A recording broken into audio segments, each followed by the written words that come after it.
আল্লাহ বলেন ইন্নাল্লাহা আশতারা মিনাল মুমিনিনা আনফুসাহুম ওয়া আমওয়ালাহুম বিআন্না লাহুমুল জান্নাহ। আল্লাহ বলেন মুমিনের সঙ্গে আমি আল্লাহর বেচা বিক্রির একটা চুক্তি হয়েছে। ইন্নাল্লাহা আশতারা মিনাল মুমিনিন, আল্লাহ বলেন নিশ্চয়ই আমি মুমিনদের থেকে কিনে নিয়েছি তাদের আমওয়াল ধন সম্পদ, ওয়াল আনফুস তাদের জীবন, সব আমি আল্লাহ কিনে নিয়েছি। বিনিময়ে আমি আল্লাহ দিয়েছি তাদেরকে জান্নাত। সুবহানাল্লাহ। অতএব যেটা বিক্রি হয়ে গেছে এটা তো আমারই না। মুমিন আমি তো আল্লাহর সাথে চুক্তি হয়ে গেছে, আমার জীবন আমার সম্পদ সব আল্লাহ, বিনিময় দিবেন আল্লাহ আমাকে জান্নাত। গালিবান ওমরে ফারুক রাদিয়াল্লাহু তাআলা আনহু কত সুন্দরভাবে বলেন, ও দুনিয়ার মানুষেরা, এই যে সম্পদ আর তোমার জীবন জান্নাত এগুলা মূলত একটাও তোমার না। সম্পদ তুমি অর্জন করো নাই, তোমার জীবনও তুমি অর্জন করো নাই, আল্লাহ দিয়েছেন। আমাদেরকে বানাইছেন কে? আল্লাহ বানাইছেন। তো আল্লাহই তো আমাকে জীবন দিয়েছে। এরপরে সম্পদ উপার্জন করার মতো শক্তি আমি পাই নাই, এটাও আল্লাহ দিয়েছেন। হযরত ওমর বলেন মূলত দুইটা জিনিসই তো আল্লাহ, জান্নাত সেটাও তো আল্লাহ। আল্লাহ তাআলা জীবন দিয়েছেন, আবার আল্লাহ সম্পদ দিয়েছেন। আল্লাহ বলেন তোকে জীবন দিলাম, সম্পদ দিলাম, এই আমার দেওয়া জীবন আমার দেওয়া সম্পদ আমাকেই দিয়া দে, আমি আল্লাহ তোকে জান্নাতের মালিক বানাবো। সুবহানাল্লাহ। মূলত সবকিছুই আল্লাহ। আল্লাহ বলেন এই জান্নাত তোকে দিব জীবন আর সম্পদের বিনিময়ে। এই জীবন আর সম্পদ যদি আমি আল্লাহ আমার কাছে রেখে দিই, দুনিয়ায় তুই চলতে পারবি না। দুনিয়ায় চলার জন্য আমি আল্লাহ তোর জীবন তোর সম্পদ আবার তোর কাছে দিলাম, সময় মতো আমি আল্লাহ নিয়ে যাব। যদি কোনো অভিযোগ তুই না দেও, আমার বানানো জান্নাত আমি আল্লাহ তোকে দিয়ে দিব। সুবহানাল্লাহ। এজন্যই তো বড় পীর আব্দুল কাদের জিলানী রাহমাতুল্লাহি আলাইহি কিতাব পড়াইতেছেন, ছাত্রদেরকে দর্স দিতেছেন, ক্লাস করাচ্ছেন। হঠাৎ করে একজন আল্লাহর বান্দা এসে বলে, হযরত আপনার ব্যবসায়িক মালামাল যেই জাহাজে করে আসতেছিল, জাহাজটা তুফানের কবলে পড়ে নদীর অতল তলে তলিয়ে গিয়েছে। আব্দুল কাদের জিলানী রাহমাতুল্লাহি আলাইহি কিতাব পড়ানো বন্ধ করে একটু চুপচাপ রইলেন, ইন্না লিল্লাহ বললেন, আবার কিতাব পড়ানো শুরু করে দিলেন। একটু পরে আবার আগন্তুক আয়েশা বলে, হযরত একটু আগে যেই খবরটা দিয়েছিলাম এই সংবাদটা আসলে মিথ্যা ছিল। আসলে আপনার জাহাজের কিছু হয় নাই, যেটা হয়েছে অন্য লোকের জাহাজ। হযরত আপনার জাহাজ সম্পদ নিরাপদে ঘাটে এসে নোঙ্গর করেছে। হযরত আব্দুল কাদের জিলানী এবারও তিনি বললেন আলহামদুলিল্লাহ। আবার কিতাব পড়াইতেছেন, ক্লাসের পর ছাত্ররা প্রশ্ন করল, হুজুর এমন একটা দুঃসংবাদ শোনার পর আপনি ইন্না লিল্লাহ বললেন, বুঝলাম, কিন্তু কিছু সময় কেন চুপ রইলেন?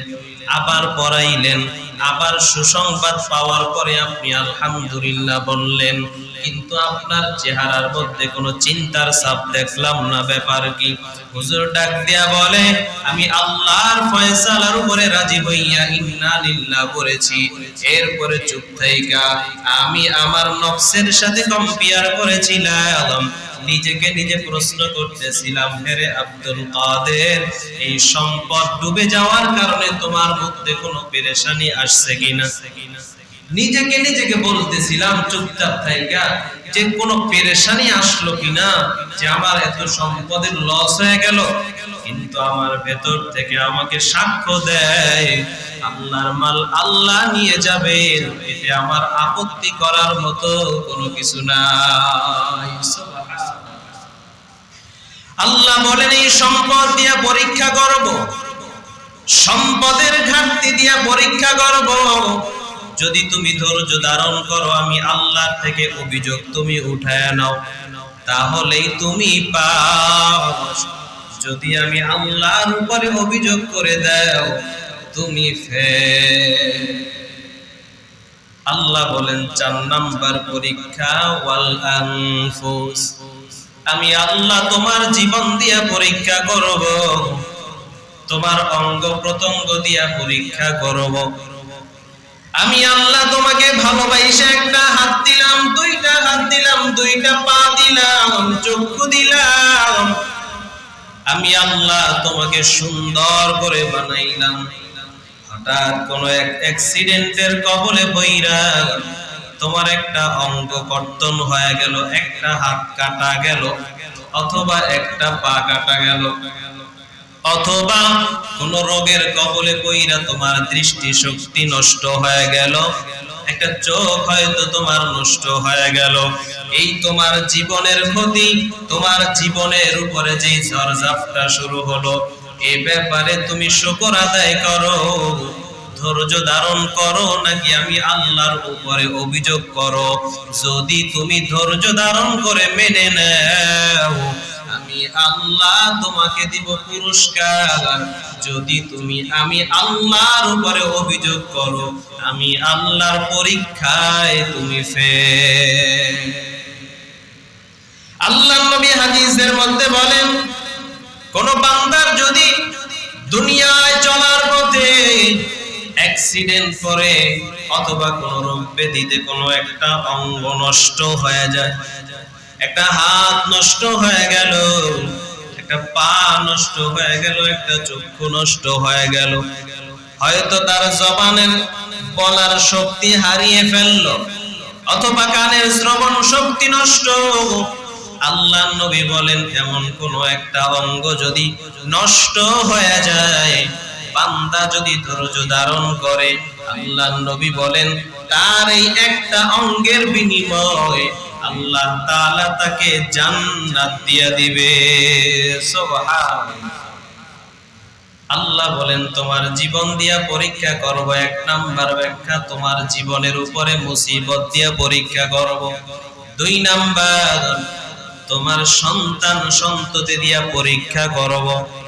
তুমি আমি আল্লাহর কাছে সন্তান চাইবা, আমি আল্লাহ তোমাকে দিব না, এটা তোমার জন্য পরীক্ষা। আবার তুমি বন্ধ করার জন্য অনেক পদ্ধতি অবলম্বন করবা, মাঝখান দিয়া সন্তান দিয়া দিব, এটাও আমি আল্লাহর পরীক্ষা। চাওয়ার পরে না পেয়ে তুমি আমি আল্লাহর উপরে অভিযোগ করো কিনা এটা দেখবো।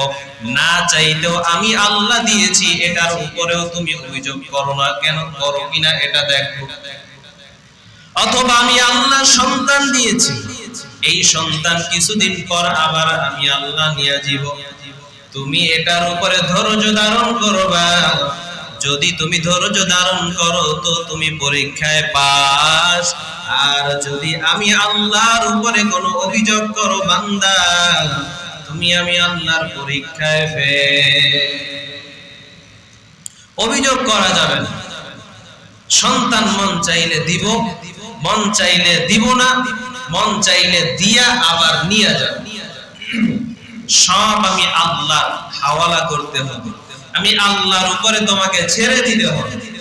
সন্তান পাও না, বিবাহ শাদী করছো, ডাক্তার কবিরাজ দেখাইছো, কাজ হয় না, এখন তুমি মাজারে চলে গেছো, শিরকের মতো মারাত্মক গুনাহে তুমি লিপ্ত হয়েছো, বান্দা তুমি ফেল। আসলে কথাগুলো বলা যত সহজ, বাস্তবতা অনেক কঠিন।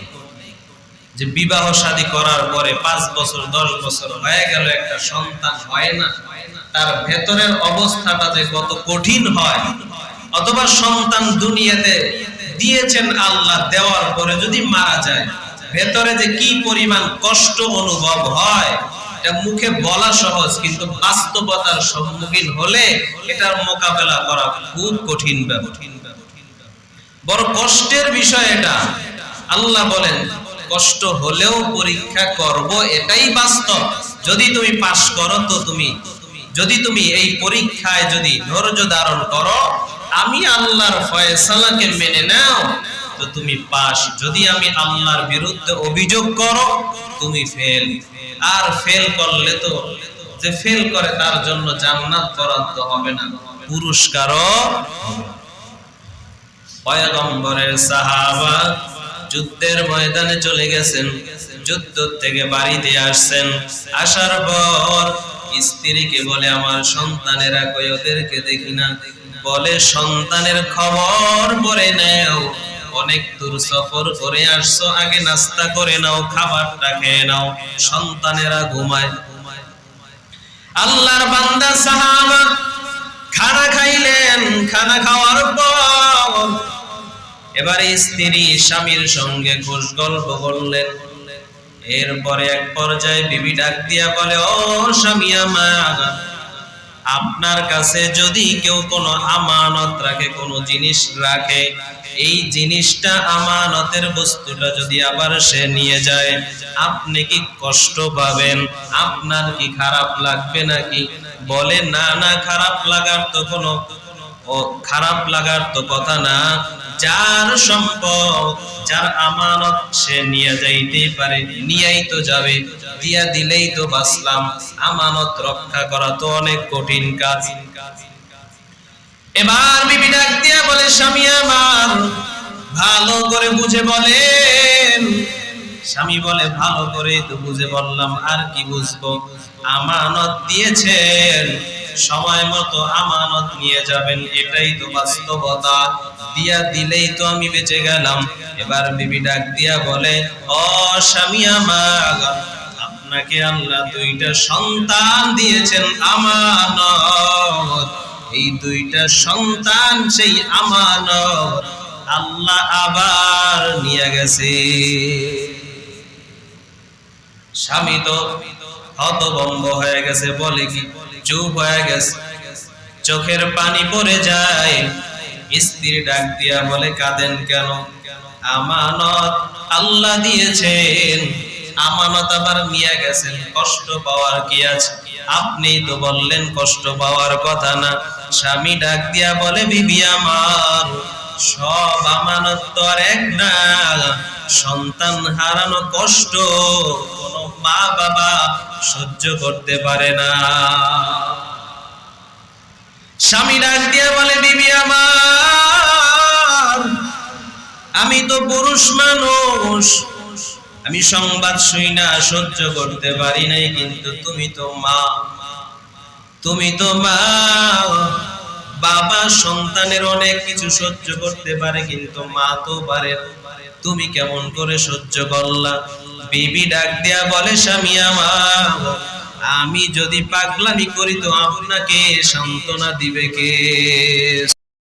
অন্তরে গেলেন, সমস্ত বেঈমানের দল এলান করে দিল, নবীর সাহাবা, নবীর নাতি হোসাইন যাদেরকে নিয়ে আসছে, সাবধান, এই হোসাইনের একটা মানুষের সাথেও তোমরা কোনো ভালো আচরণ করবা না, কথা বলবা না, একটা ফোঁটা পানি তাদেরকে তোমরা দিবা না। হোসাইন রাদিয়াল্লাহু তাআলা আনহুর সন্তান, ছোট সন্তান, আলী আসগর 14 বর্ষ সন্তান। বড় সন্তানটাকে শাহাদাত বরণ করানো হয়।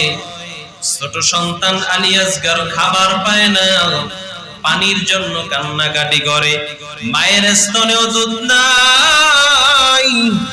হোসাইনের বিবি হোসাইনকে ডাক দিয়ে বলে, স্বামী আমার, সন্তানটাকে একটু পানি পান করে দেন। হোসাইন রাদিয়াল্লাহু তাআলা আনহু সন্তানটাকে নিয়ে ওই কূপের কিনারায় যখন দাঁড়ায় যায়, ইয়াজিদের সৈন্যদেরকে ডাক দিয়া বলল, আমাকে পানি দাও না দাও কোনো আফসোস নাই, আমাদের সবার থেকে তোমরা বয়কট করেছো, কোনো আফসোস নাই। তবে আমার এই সন্তান, দুধের সন্তান, ছোট সন্তান, আমার এই সন্তানটার কান্না সহ্য করা যায় না। একটু পানির জন্য কাঁদতেছে, একটু পানি নিতে দাও, একটা গ্লাস পানি পান করাইতে দাও। বলে না না, পানি দেওয়া যাবে না। ওদিক থেকে পাপিষ্ট বেঈমান সীমা দূর থেকে একটা তীর নিক্ষেপ করলো। দুধের সন্তান আলী আসগরের কলিজার মধ্যে ঢুকে গেছে, বুক ছিদ্র হয়ে পেছন দিয়ে বের হয়ে গেছে। হুসাইন রাদিয়াল্লাহু তাআলা আনহু কি করবে বুঝে নাই, হঠাৎ করে তীরটা ধরে টান দিয়েছেন, ভেতর থেকে তীরের মাথায় কলিজা ছিঁড়ে চলে আসছে। হুসাইন রাদিয়াল্লাহু তাআলা আনহু সন্তানকে কোলের মধ্যে নিলেন। একটু পরে দেখলেন সন্তান আর দুনিয়ায় নাই। হুসাইনের স্ত্রীর কাছে গিয়া বলে, ও বিবি আমার, সন্তানকে পানি খাওয়াইতে নিয়েছিলাম, চিরজীবনের জন্য পানি খাওয়ায় নিয়ে আসছি, আর কোনোদিন তোমার কাছে পানি যাবে না, আর কখনো সন্তান কাঁদবে না, আর কোনোদিন পানির জন্য জ্বালাতন করবে না। মা সন্তানকে কোলে নিয়ে কাঁদতে চায়। হুসাইন ডাক দিয়া বলে, সাবধান, একটা ফোঁটা চোখের পানিও যেন না পড়ে।